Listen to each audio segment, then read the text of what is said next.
काय हिशोब चाललाय काय हे कळलं राहुल तुला पैसे दिले मी. सध्या आम्ही कुठे चाललोय?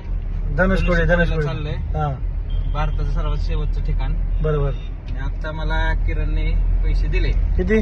5,000 रुपये. बर. लगेच त्या महाराजाला मला 7,000 रुपये द्यायचे. अच्छा ह्याला काय अर्धे येतात जातात अशी सध्याची परिस्थिती आहे. हा. तर देवाला अभिषेक करून खिशातले पैसे आमच्या खिशात टिकावे अशी प्रार्थना आम्ही करणार आहोत. हर हर महादेव. देवाला सांगू बाबा धावती भेट घेऊ नका. धावती भेट घेऊ नका. थोडा मुक्काम करा आमच्याकडे बी. हा. आणि मामाने दिले 5,000 रुपये. हा. ते मामाचं अख्ख्या महिन्याची इन्कम आहे. त्यांच्यावर दया करा. त्यांच्यावर थोडी दया करा. कृपादृष्टी असू द्या. कृपादृष्टी अशीच राहू द्या. हेच देवा चढणी. महिन्याची इन्कम एका दिवसाची होऊ द्या. बरोबर बरोबर. अपेक्षा लय वाढायला देव काय बी नसतं ऐकत.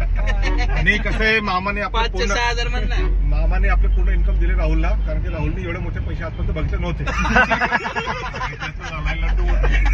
लड्डू बत्त्या लड्डू बत्त्या. त्याला काही सुविधा झालं त्यामुळे पैसे खिशात पण ठेवतो येतो. आणि आम्ही आज ज्या हॉटेलमध्ये राहतोय लॉज मध्ये सॉरी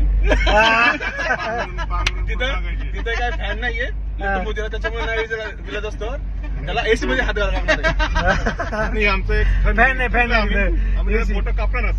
10,000 रुपये माझ्याकडे जमा करा तर तुम्हाला ते पंख्याचे दूर तुम्हाला भेटणार आहे. त्याचे 6 बोट कापणार. 6वा बोट गाव आपण. चला बस.